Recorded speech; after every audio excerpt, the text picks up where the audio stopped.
दोस्तों आज बात होगी साउथ ईस्ट एशिया में बसे एक बेहद ही खूबसूरत देश मलेशिया के बारे में, जिसे प्राचीन समय में मलाया के नाम से भी जाना जाता था। दोस्तों क्या आपको पता है मलेशिया एक बहुत सांस्कृतिक देश है। इस देश में आपको हर धर्म के लोग मिलेंगे, हिंदू, मुस्लिम, सिख, ईसाई। जैसे हमारे प्यारे से देश भारत में किसी भी फेस्टिवल या त्योहार को, चाहे वो किसी भी धर्म से जुड़ी हो, उसे बड़े ही धूमधाम से मनाया जाता है। ठीक उसी तरह मलेशिया में भी किसी भी फेस्टिवल को हर्षोल्लास के साथ मनाया जाता है। वैसे तो मलेशिया का आधिकारिक धर्म इस्लाम है। यहाँ की 61% आबादी इस्लाम धर्म को मानती है, तो वहीं 20% लोग बौद्ध धर्म से जुड़े हैं। 9% लोग ईसाई धर्म के हैं, तो वहीं 6% हिंदू धर्म के लोग रहते हैं। मलेशिया, जिसे फेडरेशन ऑफ मलया भी कहा जाता है, इस देश की जमीनी सीमा ब्रुनेई, इंडोनेशिया और थाईलैंड से मिलती हैं, और समुद्री सीमाएं फिलीपींस, सिंगापुर और वियतनाम के साथ साझा करती हैं। दोस्तों क्या आपको पता है Sultan Abdul Halim Muadzam Shah bridge South East Asia की दूसरी और मलेशिया की सबसे लंबी ब्रिज है, जिसकी लंबाई 24 किलोमीटर है। वहीं पिनांग ब्रिज मलेशिया की दूसरी सबसे लंबी ब्रिज है, जिसकी लंबाई 13.5 किलोमीटर है। क्षेत्रफल की बात करें तो मलेशिया 3,29,847 वर्ग किलोमीटर में फैला हुआ है, जो आकार के लिहाज से दुनिया का 66वां सबसे बड़ा देश है। वहीं इस देश की जनसंख्या 3 करोड़ 23 लाख के आसपास है, जो आबादी के हिसाब से विश्व में 45वें और साउथ ईस्ट एशिया में 6ठे नंबर पर गिना जाता है।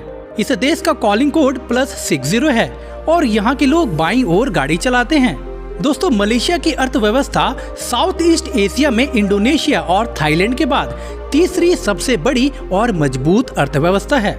कहा जाता है कि यहाँ लोगों के पास किसी भी चीज की कमी नहीं। आपको जानकर हैरानी होगी, यहाँ पर कैपिटा इनकम $28,000 है, जो कि इंडोनेशिया और थाईलैंड से भी ज्यादा है। दोस्तों क्या आपको पता है कि लायन सिटी के नाम से मशहूर सिंगापुर पहले मलेशिया का ही एक हिस्सा हुआ करता था। 1965 तक मलेशिया में कुल 14 राज्य थे, लेकिन 9 अगस्त 1965 में सिंगापुर मलेशिया से अलग हो गया और आज मलेशिया में कुल 13 राज्य हैं। मलय इस देश का ऑफिशियल लैंग्वेज है, लेकिन यहाँ के ज्यादातर क्षेत्रों में इंग्लिश भाषा का ही प्रयोग किया जाता है। इसके अलावा मलेशिया में 130 अलग अलग भाषाएं बोली जाती हैं। यकीन मानिए तो मलेशिया एक बहुत ही खूबसूरत और साफ सुथरा देश माना जाता है। यहाँ बीमारियों से मरने वाले लोगों की संख्या बहुत कम है। साथ ही यहाँ के लोगों की एवरेज लाइफ 75 साल मानी जाती है। इस देश में जो करेंसी चलती है उसे मलेशियन रिंगिट कहा जाता है, जो यूरो और डॉलर से काफी सस्ती है। यानी एक मलेशियन रिंगिट 17 भारतीय रुपए के बराबर है। कुआलालंपुर इस देश की राजधानी है, जिसे शॉर्ट में KL भी कहा जाता है, जो यहाँ की सबसे बड़ी सिटी है। वैसे आपको ये भी बताना जरूरी है कि मलेशिया की दूसरी नई राजधानी भी है, जिसे पुत्रजया के नाम से जाना जाता है। दोस्तों मलेशिया एक ऐसा देश है जहाँ प्राकृतिक सुंदरता हर तरफ बिखरी पड़ी है। यहाँ नेचर की खूबसूरती को आप काफी करीब से महसूस कर सकते हैं। अगर आप एडवेंचर का शौक रखते हैं तो मलेशिया में आप जंगल सफारी भी कर सकते हैं। यहाँ कई सारे जंगल मौजूद हैं, जहाँ आपको कुछ मिले न मिले, लेकिन बाघ सबसे ज्यादा नजर आएंगे।